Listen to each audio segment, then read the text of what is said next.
All right.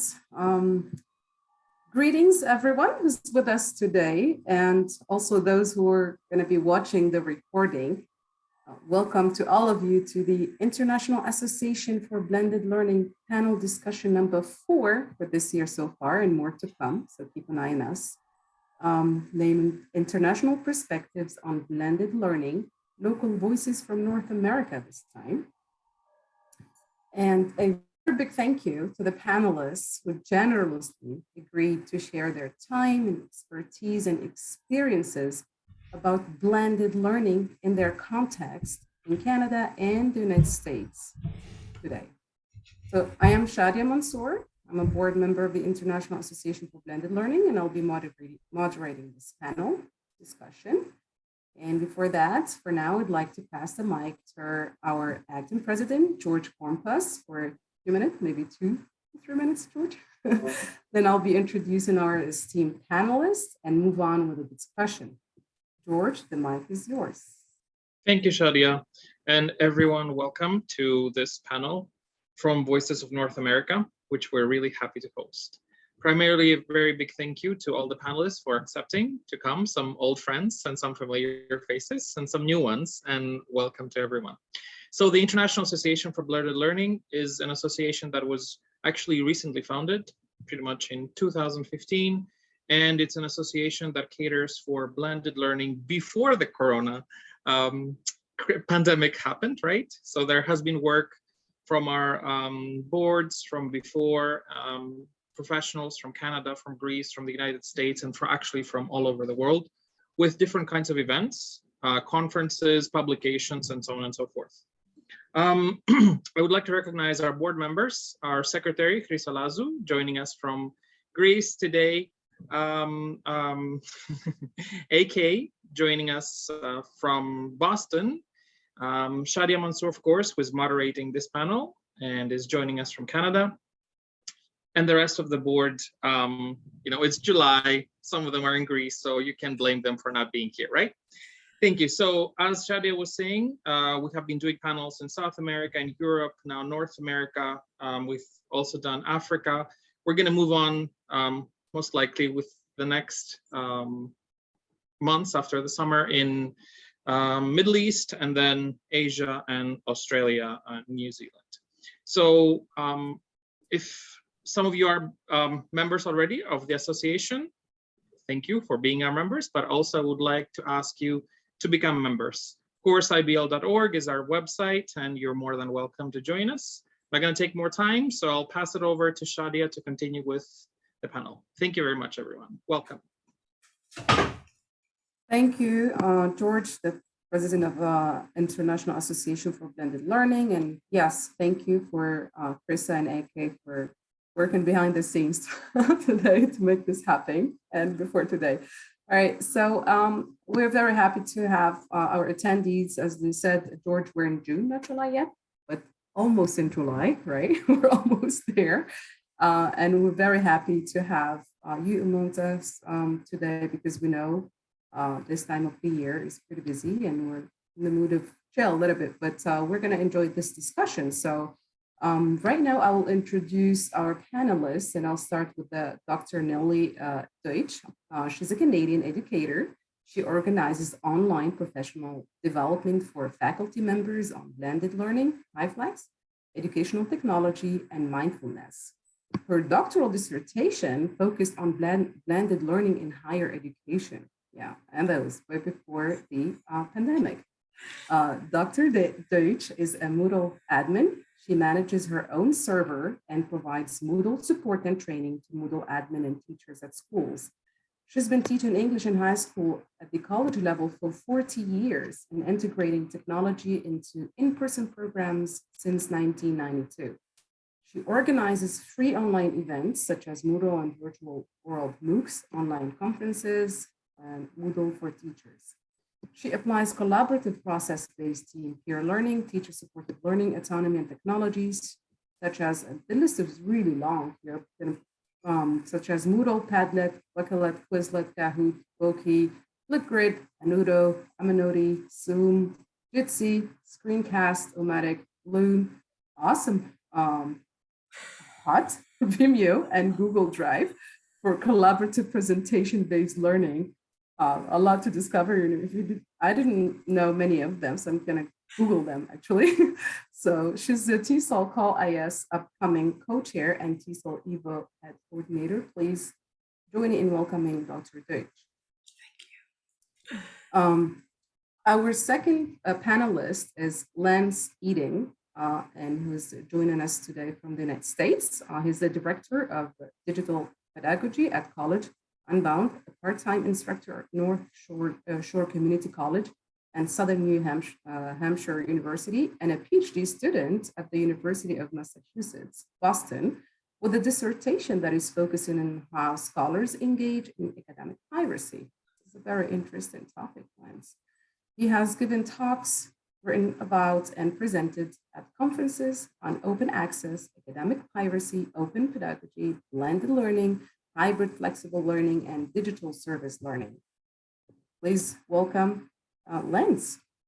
And now we move on to Dr. Ismail Fayed, who's a project director and also a dear colleague of mine and a friend. Met before at Qatar University and here now both of us in Canada. Yeah, he's an educational technology at Yorkville. He's the project director of the educational technology at Yorkville University in Canada. He has many years of higher education and teaching experience in Canada, Qatar, UAE, Saudi Arabia, and Egypt. He holds a PhD in educational technology from the University of Science, Malaysia, and his MA in educational technology and a TESOL from the University of Manchester.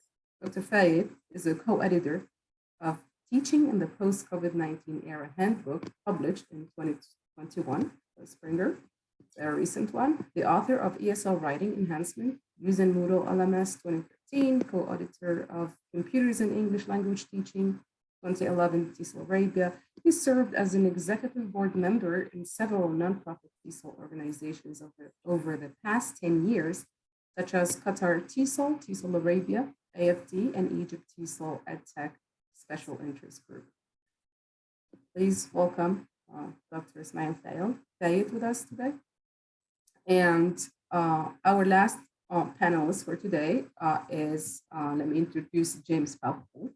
Also, somebody who's really to me here, and we've been collaborating together. Very glad to have you, James, with us. He's the Associate Director of York University's English Language Institute and has been working in ELT for over 20 years.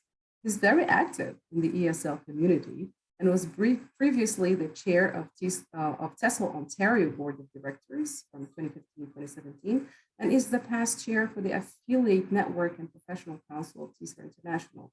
James continues to serve on several boards and committees in TESOL and TESOL and the CCLB. In 2021, he was honored with the TESOL Ontario Distinguished Member Award.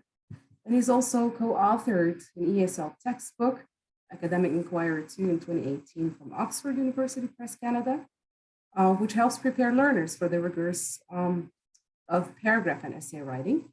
And he previously published the workbook Campaigning to the Culture Link series, O Canada. Welcome, James, welcome, or all the other panelists, and welcome for all our attendees. So it is time now to start the discussion, and I will start by asking you the first question. And here it goes. It's highly known to all of us that blended learning has gained more adepts due to its cost effectiveness, flexibility, diversification, and access. Thus, what are the main gains here, if any, that your institutions and countries have experienced from this practice?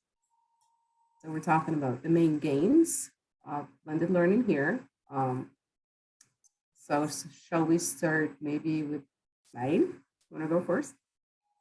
Can you?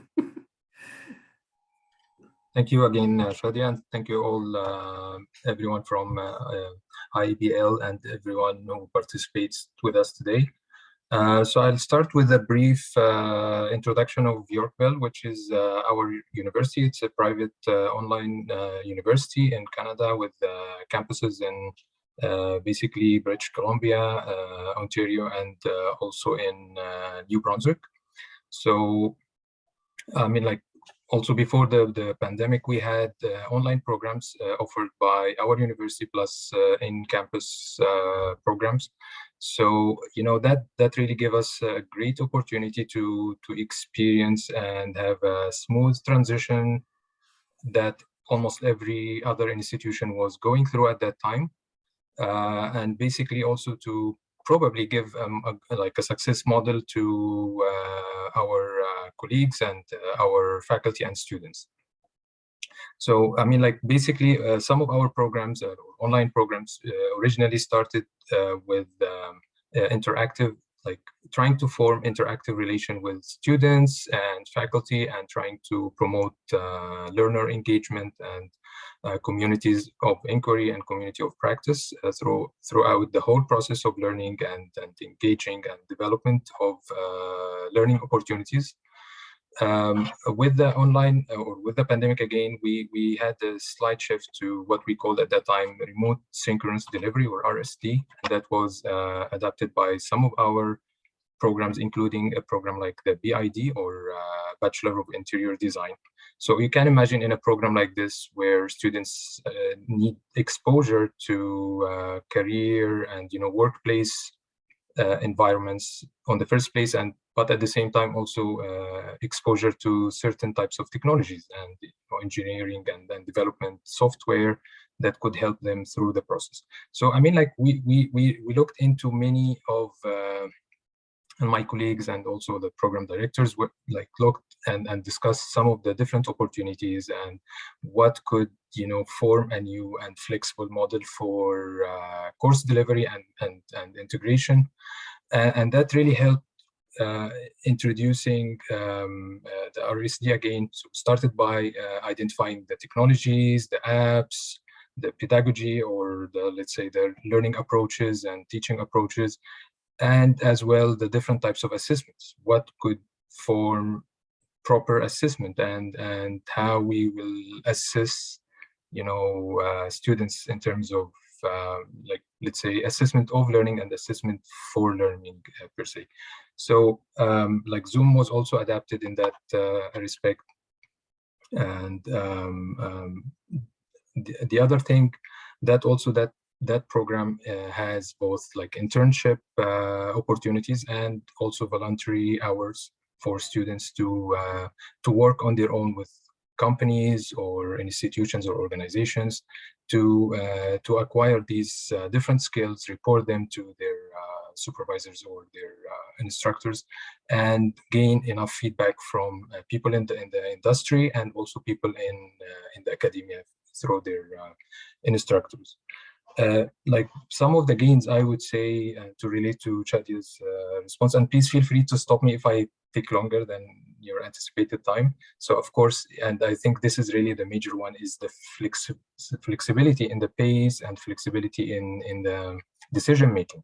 How we as you know, institutions, and how we as educational, let's say, policymakers are considering what students can or can't do. In the past, I'm sure, like, probably, you know, Shadi and I worked together in the past.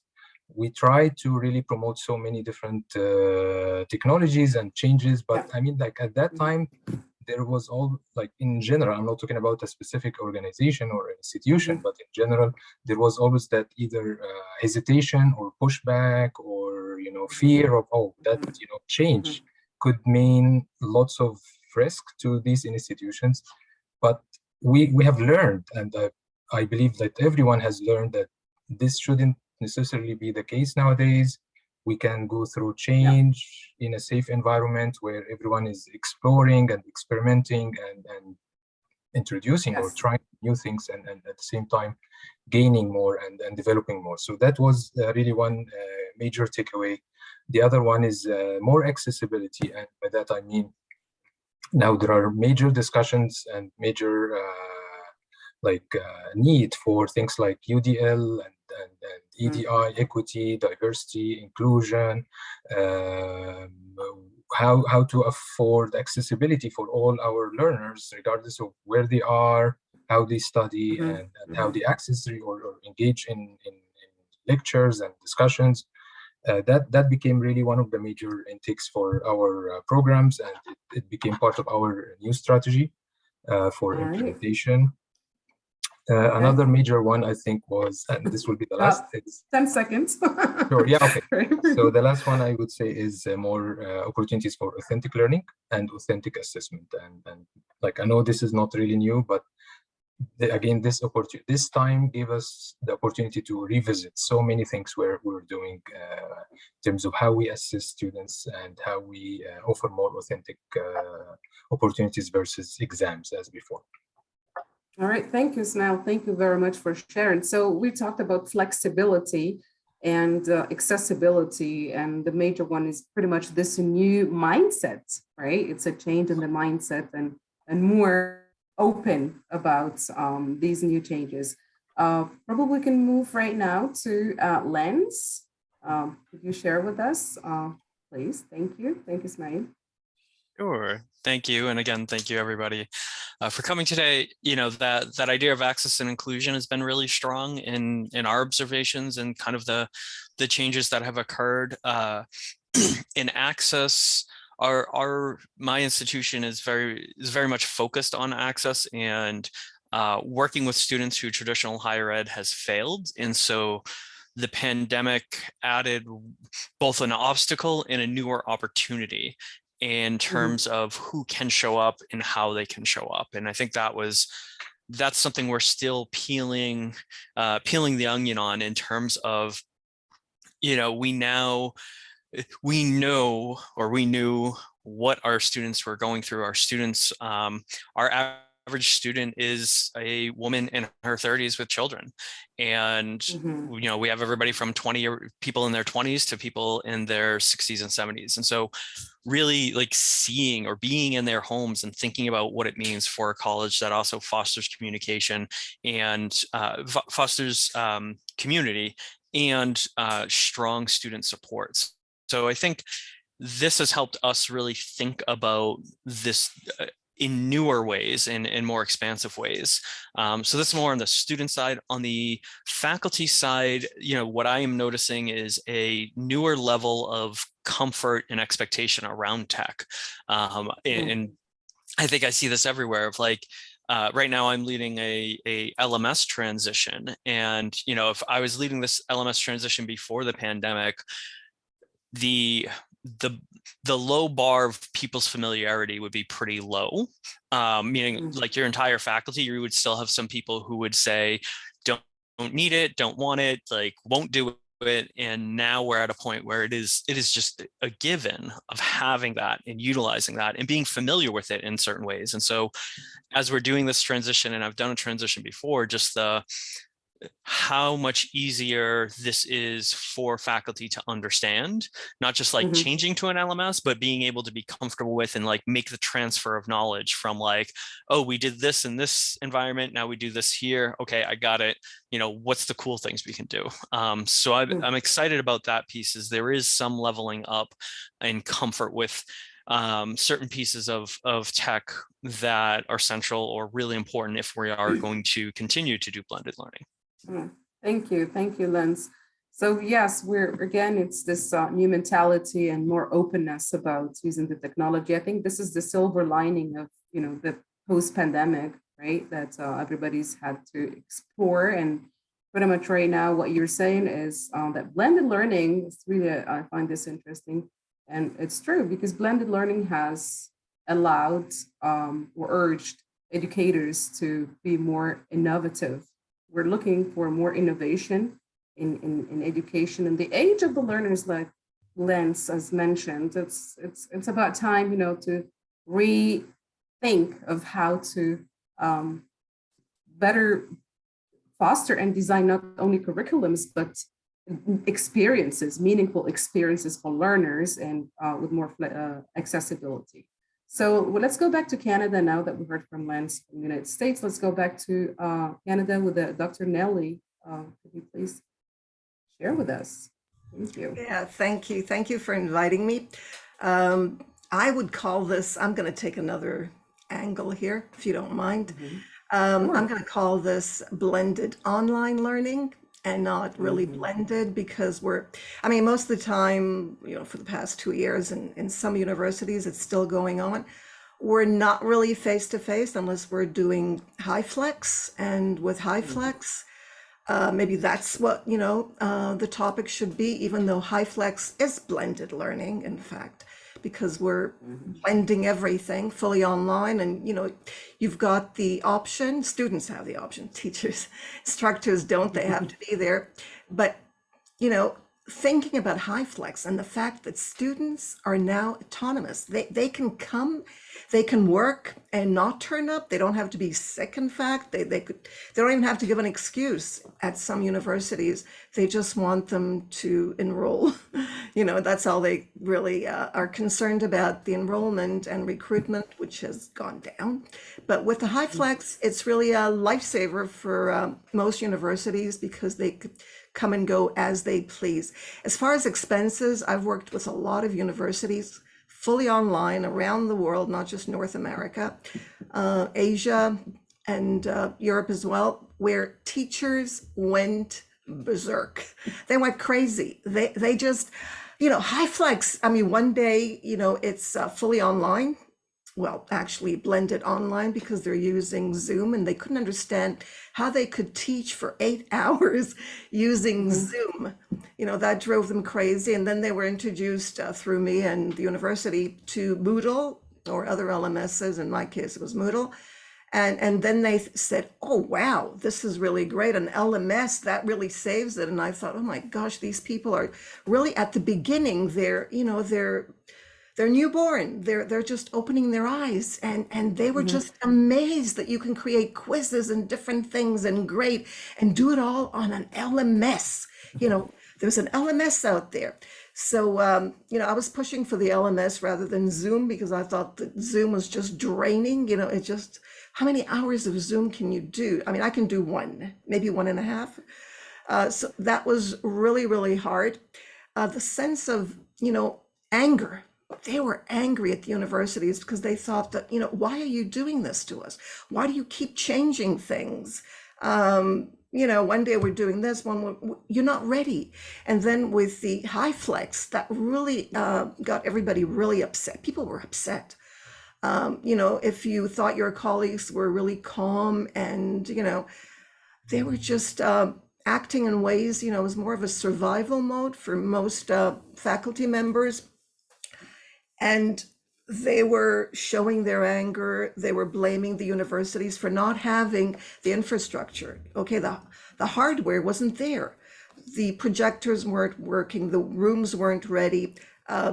Bring your own device was working, but the laptops with the projectors were not working. And they said, you're just not ready. What are you trying to do? You're just, So there was a lot of blame on the administration. The administrations were bad, and teachers were threatening that they can't work like this, and so on. Then they brought faculty training. They brought me as faculty training, and I had to do a lot of mindfulness with them. Mindfulness really came in handy. Yes, go ahead. So you talked about the challenges, right? Can you give us one gain, Dr. Nelly, before we move on? We're going to talk about the challenges, right? Yeah, the gain was the fact that there was an LMS out there that could save them from Zoom. And I guess they got closer to their students. They felt through the LMS that they were actually connecting with them. They were getting to know students that they had no idea were in their classes. So this one-on-one through the discussion forums and through WhatsApp and other means, all of a sudden everybody's connecting, and that made everyone happy. The teachers were happy because they were, connecting with their students and getting to know them, and there was this human aspect that was coming out. I think that was the biggest gain. Thank you. Thank you, Dr. Nelly. Yes, so we're talking about online and alienation that many think about, but in your context here, it's good to know that there's this sense of social aspect and community online that brought students and teachers together. And we'll go to James right now. First question. I'm doing really poorly in terms of a time moderation in here today. So I'm gonna really have to step a little bit for the next question. So James, can you please tell us about means that your institution has Absolutely. Thank you. Thank you for inviting me. I'll try to keep it short. With our context, when we have 5 programs running at York University's English Language Institute, and prior to the pandemic, one of those was blended. So that allowed us to be able to take that as a model and apply it to the other programs that were not at the start of the pandemic, which within a weekend we were able to get everything up and running using a combination of our LMS and Zoom. Since then, we spent our time over the last couple of years building a number of asynchronous modules in order to be able to expand what we can do in terms of a blended atmosphere. And we have several hundred hours worth of content now on a wide variety of subject areas, including things like EDI, as well as pronunciation and academic integrity. So we can sort of drag and drop into programs that might not have otherwise had those. So when we look at what some of the potential gains were, we've already talked about flexibility. I certainly see that, where now we can have this sort of drag and drop modular approach where we're constantly reinforcing things. But our development, if we're developing for one program, it may have applications now in others as part of that asynchronous piece. So I think that's really been interesting for us. And I think the other thing that we're seeing is these sort of learning modalities come out from some of our students that, because they are getting reinforcement in different ways, they can go back to content that's asynchronous, for example, that's complementary to what they've been getting in their synchronous portion of their class, and practice it as much as they want, get a rich feedback, get pointed to, using some of our AI supported pieces in our LMS to other related content, and they can really build on their language skills. I would say last, just because Dr. Nelly brought it up, we've also been experimenting with HighFlex over the last about 6 months or so, and we've been very, very pleased with the results of that so far. There's definitely some challenges and certainly some barriers, of course, with access. Even with some of our modules, trying to make sure that we are AODA compliant all the way through is just very important to us, and trying to get that in there. So I'm very pleased with the amount of piloting that we've done with our HighFlex systems, being able to have online students and face-to-face students on campus interacting together in a classroom environment of all different sizes and sorts has given us a lot of information and allowed us to be a lot more flexible and I think accessible to our students. But there's still ways to go. All right, thank you, James. So asynchronous learning has been very beneficial to your students, right? More time, more flexibility, more, maybe we're talking about deeper learning here happening, right? Thank you. So let's move on to the next question. I'm going to allow 2 minutes max for this one. Dr. Nelly already talked about the challenges that they've gone through in her context and the teachers. Here, considering the educational institutions that they're going back right now gradually to face-to-face instruction, physical meaning, what are the main challenges that educational systems must endorse, and how the difficulties and lessons learned prepare education to be less complex, more personalized, customizable, and most importantly, meaningful? So maybe we can go to Lance, 1 to 2 minutes, please. Sure. So I see 2 main challenges. The first is so much of this is grounded in this language of returning to normal. And I really want to question and challenge who's normal. Like when the world was in crisis, the most accessible versions were blended learning and virtual learning. And this leads into the second challenge, is that assuming we learn the right lessons. And at the corner of all of this is the thing, one of my refrains, that is like, we keep doing these things with online and hybrid and blended learning where it's like, well, it's not perfect. And if it's not perfect, somehow the traditional face-to-face classroom is perfect, but it's very imperfect for many people. And even the best of it, it took us centuries to get to this point. And we've been doing blended and online learning for a few decades. Like there's just this imperative, like this inequity of experience where it's like, we're supposed to get it right out of the gate in the midst of a pandemic. So that I think is the big challenge is that framework, that mindset. Thank you, Lance. Thank you. Asnai, do you want to add to what Lance? Yeah, sure. I think we have several important challenges, and at this point, probably one of them is again faculty's interchangeable rules.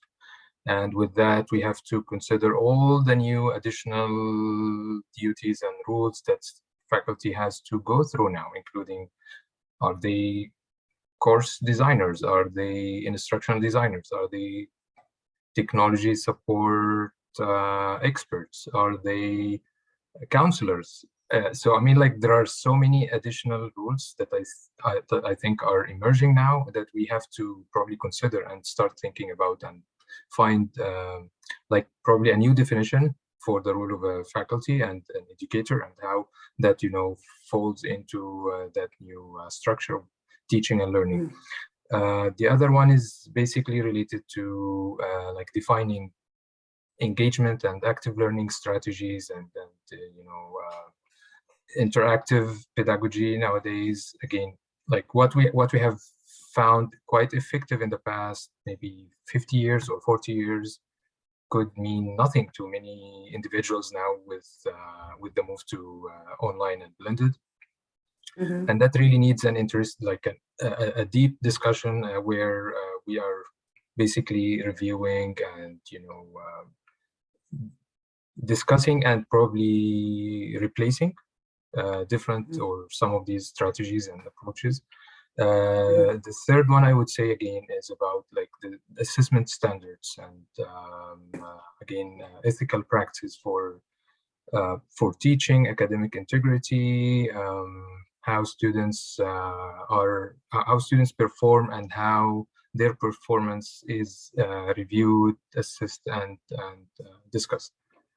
Thank you, Smail. Thank you. So revisiting the role of the teachers or redefining, right, in the first place.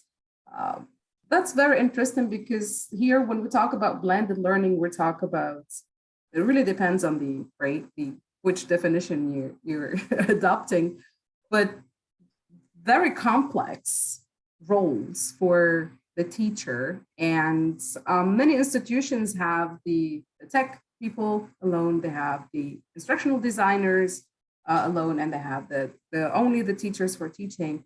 How are you gonna navigate this synchronous and per se, how are they going to work together? Because sometimes one stops the other. You're trying to find a solution by separating the roles, but it turns out in many, many occasions that they're actually obstacles against each other, right? Thanks for So maybe bringing this question. Actually, my colleague, Dr. Jill Cummings from Yorkville University and I started addressing the same question, and we had a presentation last week at the Theology conference in Ottawa where we were trying to brainstorm and propose a new model for instruction design, where again, we started by looking at every and each of these different rules and how they come along together in a way that aligns the curriculum, the different, pedagogies, learning theories, and also the technologies. So, I mean, like, hopefully this will be shared very soon. Thank you. Thank you. That would be something that we're looking forward to, and other institutions also from. And then we'll go back to James right now. If you have anything different. I think one of the things that we've learned to adapt, as the others have said, the four walls of the classroom are a unique environment that isn't always lends itself to the most creativity. There's sort of an institutional field looking at what may be concrete walls in some of our classrooms. And so I think this has given us an opportunity to think beyond those walls and to really experiment with some of the things that are out there.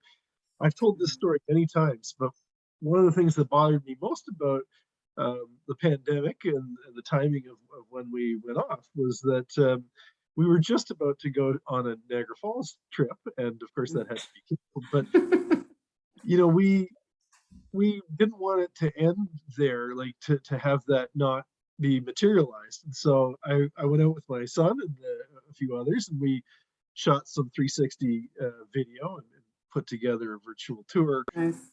Wasn't, you know, the same experience, of course, but at least it was something to try to bring that a little bit. And over the last 2 years, I think we've got a lot closer to being able to personalize and to be, I don't think we're there yet, but I think we have the capability now with the modular approach, with all of these sort of things that we now have in our bank of archives.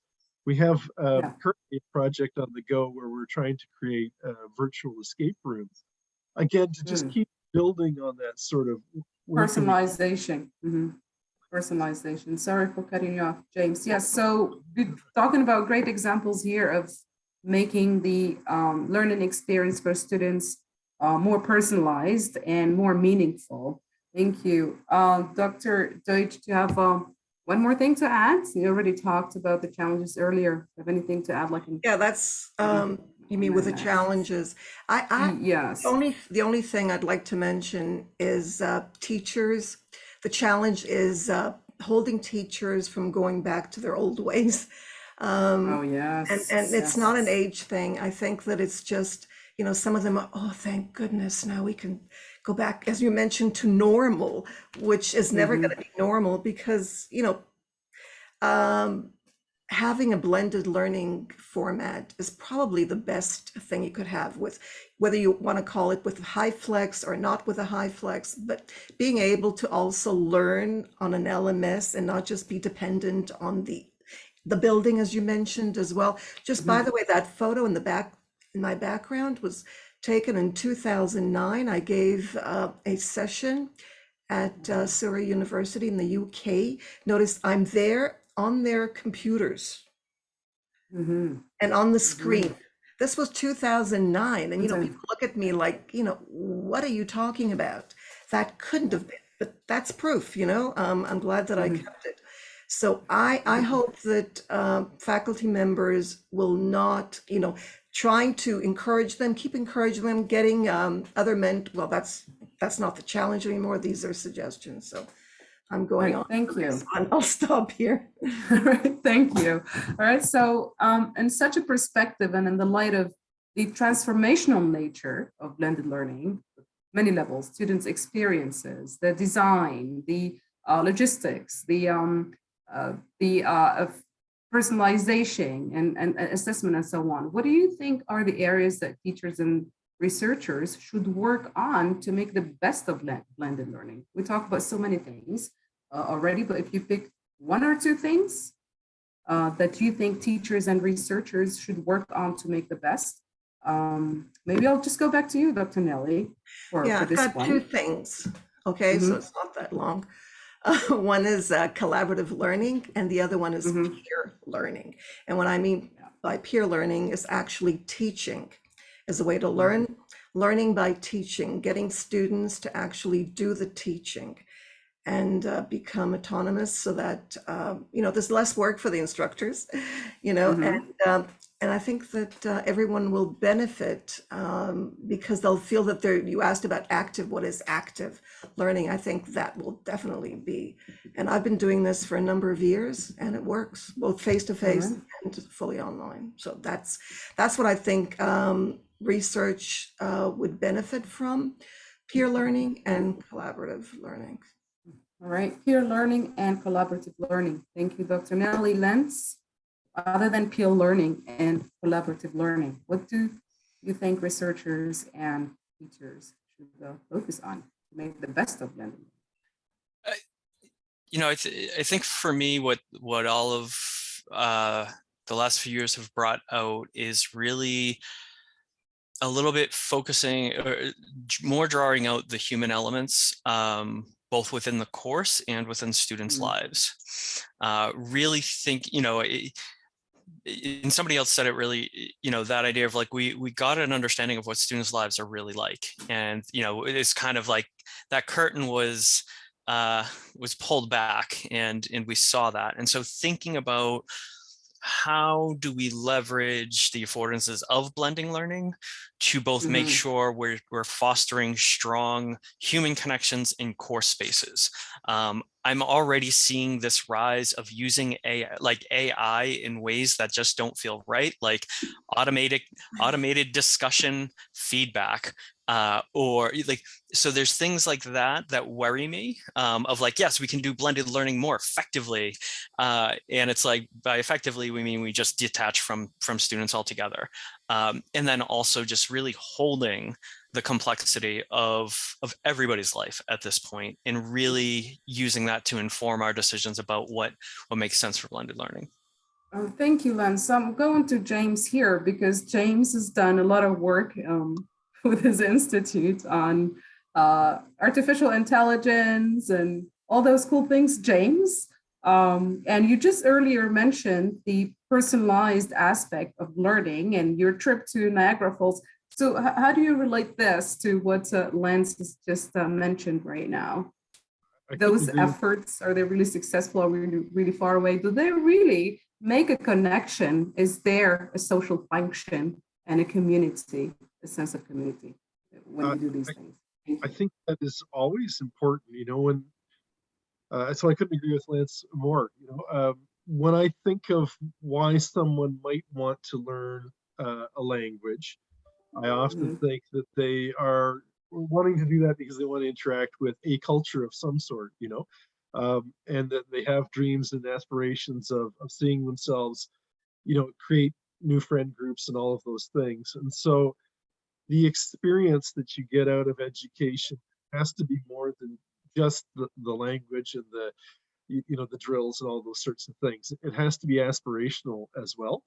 And and I think some of the things that we've been talking about today do that very nicely. For so long, as I said in my previous comment, we look at the construct of the classroom as somewhat artificial to the students' lives, and now that we get to see so much more of them, and we've seen their cats and their dogs going past the Zoom screen, and maybe family members and those sorts of things, it's very difficult to not engage with more of those pieces. And so, we've been trying some hybrid events, and we were surprised. We didn't think they would work to have both live and online audiences collaborating on things together in large scale.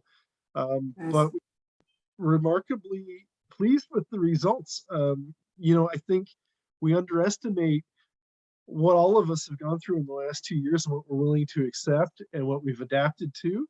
And, what we've found is that many of our students have already come from high flex environments in their home country, already experimented with some of the things that we are only just beginning to experiment with now ourselves. And so, it's kind of turned things on its head a little bit. Yeah. Well, this is really interesting because I want to, for those who are watching us, you can go and watch the other panels that we had, and the context is extremely important, and it's very interesting to see how North America versus Europe, when Krista had that event, and also and things in how things are in Africa, and we're going to the Middle East as well. So it doesn't seem to be a lot of challenges here for you, James, at least in your context and the type of students that you have. Makes a big difference when there is no digital divide included in this blended learning aspect experiences. Thank you. So Ismail, you got 1 minute for this one. You got longer time for the other one. So I would say more focus on the course alignment and learning outcomes is a major one. In relation to, of course, course design and course development process, and the other would be the new emerging learning environments. And I think some of our colleagues today have talked already about like AI versus Right. virtual realities, and how this really is forming a new reality that we have to consider and then start exploring more. And the third would be again like giving how we share feedback. So basically how we share feedback with students, because like in the past we had like the classical models of feedback which like worked naturally for most of us, but with the move to new modes of delivery, including blended learning, we have to really start thinking more about this and maybe develop new modes. Yeah, so you all talked about different aspects in here, and they all would fall under the making the student learning experience more engaging, more meaningful, more accessible. It's because we tend to forget, we need to focus on all the things that you mentioned, yes, but we should also always make sure that we look at that from the purpose. What's the target? Our target is the learning experiences, what the students actually would do with that. It shouldn't stop where we prepared everything and then we don't see what the experience is. So thank you so much for sharing. And for now, I'm going to take 1 minute from everybody just to tell us, because of all of these things that we're talking about, should the focus be on the policymakers and stakeholders or the students when we're working on blended learning to be able to accomplish, to implement, right, and to make the changes that we talked about, overcome the challenges that you all mentioned, and reach the goal? What is it? Or maybe both or other focuses? Yeah, Dr. Nelly? What should we do in here? Well, from my experience, and I hate to say this because, but policymakers, they seem, top down seems to work. Bottom up doesn't, it has to come from somewhere. And I think that from what I've seen during the pandemic, that's how it worked. They came up with solutions. They came up with the money. They've got it all. Stakeholders, I'm not sure that they know what they want or they can come to any consensus. So against my better judgment, and students, same thing, they're stakeholders as well. So I would like it to be bottom up, but so maybe a collaboration between the two. I would love that, but it right? hasn't worked so far, and right. Thank you. Problematic. Yeah. James, what do you think? It's I think policymakers are always something that you've got to work with, of course. I do think that you need a community, of course, that will push for these things too, right? You need a village and the voices behind many. So for us, one of the things, I don't want to give false impressions. Some of our efforts have been quite DIY. That's for sure. But we have always tried to invite others, whether it's faculty, whether it's researchers from Teaching and Learning Commons, or whoever might be interested in some of the things that we are doing. Maybe librarians from the media library side. To come down, take a look, give some feedback. We want those different perspectives. We want to be able to hear from our students. We survey them every single session on all of the pilots that we do to make sure that we aren't doing any harm. But every time we bring someone else into the mix, another visitor, another guest, that's another future champion. And you need those to win policymakers over. Thank you, James. Yesterday, we had our new president of Athabasca University talk to us, the doctoral candidates and to-be doctorate in the program. And this is exactly related to, and his talk was about how to bring in others. If somebody is really good at doing something and better than us, why not bring that person into the equation, right? And collaborate on that sense. So pretty much this sharing knowledge and the idea of openness in the sense of sharing, in the sense of not really reinventing the wheel, but building up on what each one of us has as a strength would make a combination of various skills and would come up with something extraordinary to benefit education. I think that's the same angle that you were talking about. So if we go to Lens, 1 minute, and then Ismail another minute. Sure. My answer is myopic. It was policymakers that drove the last 2 years, and in many ways did not drive that particularly well. Like, yes, we survived, but we're also, as I see in higher ed in the United States context, it is very much like, oh, yep, we got to race back to normal and almost forget everything that happened, rather than building resiliency into higher education. So there's that point in which I'm like, in some of the side effects we're probably seeing is also that decline in enrollment that is hitting the United States particularly big. And so, like, my thought is that, yes, like, it is, ideally we're focusing on the students, because again, in the higher ed model in the United States, higher ed is a commodity and students are framed very much as customers, and putting the attention on them, and they are customers who will shop around, means we will get the results from them and the institutions that respond to that, because students are saying they want these things. And I see time and again, institutions and policymakers are like, no, back to normal. So it's a very myopic vision, because the ways at which, for me, the things I like about education, this it really challenges. But thinking about that answer, that was the real answer that came to mind versus the hopeful answer. Right. Well, it is. Well, I'm very surprised to hear this, Lance, honestly, because it's surprising to still know that institutions would still think that they have to go back the old norm. Really surprising, and I don't think any survival any sooner for remaining with the same mindset, right? Because what else is going to happen, right? Next, more than a pandemic, what are we going to do? So there are so many lessons that we really should learn from, and institutions, and especially higher education institutions. And I would say here, in a very confident way, there is no way going back to the old normal. You will crash. I'll take responsibility for this, right? And maybe having, this discussion that we had today, this more open mindset and flexibility. Try. It's okay to try, right? Trying and learning and collaborate. Yes, thank you. So Ismail, the mic is yours for a minute.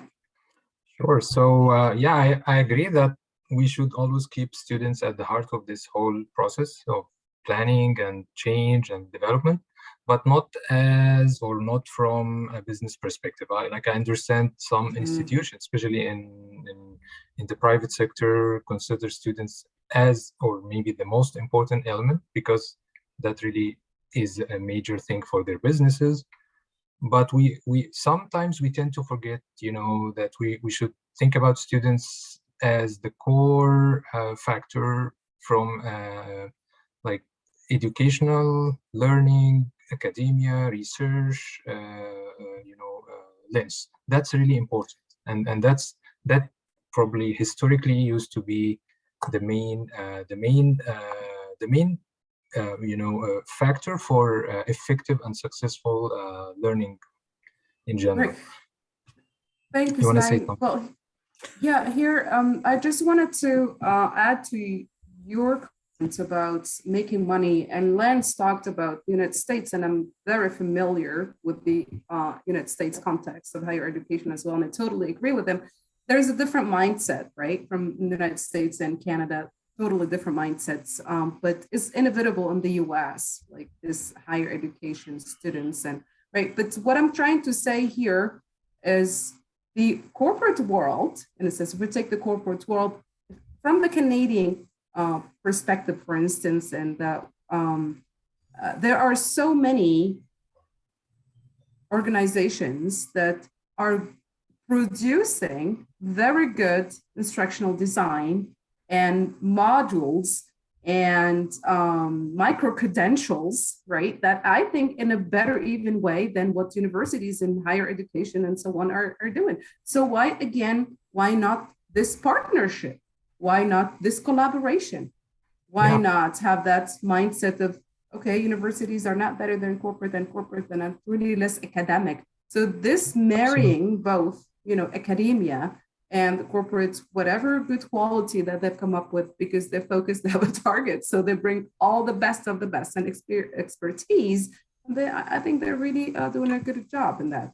Right. Right. So, Thanks for sharing. Actually, this is close to what I was going to say, because at least at our university we have introduced so many different approaches, especially in course design and instructional design components, which really helps in many ways. Like, I know we had also some partnerships with public universities in Canada, and some of these initiatives came where our private university was able to help one of the public or some of the public universities with their curriculum and course design.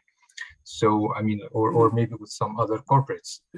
It's extremely important nowadays to have this, again, flexible mindset, and exploring new opportunities. Thank you. I mean, I wish we could have more time, but let's close up our discussion. We have 3 more minutes, so we're gonna have less than a minute per person. But so I'd like to close our discussion. Just sharing with us a conclusion. So the key elements that you would like to leave the audience with in order to embrace blended learning in a more natural and purposeful manner, right? So who wants to start? I'm not going to assign anybody this time, so who wants to start? Just go ahead. One thing they would like to, yes, please. I'll start. I've got my mic open, everybody's. I would start with the LMS. Develop your LMS, work on that, whether within the university or hire corporate. They can help out with it. They're expensive, so that's a cost issue, maybe. I would also focus on learner autonomy and give teachers the opportunity to talk and discuss this and to learn how to do this so that they can support their students. Social learning, I would put a stress on that, and actually show teachers that they don't have to work so hard. With blended learning and the LMS, it's not that difficult. Actually, it makes life easier. So encourage teachers to use an LMS, make life easier, let the students do the work, let them do the research, let them teach, and sit back and just enjoy and, grade and do what you have to do. But you'll have less, less stress and less work. And of course, as I said, learning by teaching. So that's my conclusion. Thank you. Thank you. Active learning. We're back to active learning and student-centered learning, right? It's as simple as that, right? So yes, Ismail. Yeah, I think we have also to consider micro credentials. I keep hearing this one coming over and over now, and probably it's one of the tools that, like, not from a technology, but as a educational concept that would probably lead some of the work that we'll have or see in the future. Probably also like back to our role as educators in educating everyone else. I know this might relate to the previous question. We need to educate our students, lead them to be more, like, develop this curiosity for learning, become more autonomous, more aware of their roles and responsibilities, and at the same time educate other colleagues and, of course, our policymakers, because that's how we'll end up, filling all the gaps and then moving forward with more development. Thank you. So let's do more communities of practice together. Yes. COPs, yes, collaboration, right? All right, thank you. James, and I will end with the lens after you. I think it's to kind of abandon that mindset that you're going to get it right right out of the gate. You know, it's a sandbox. We're playing in it. We're learning together.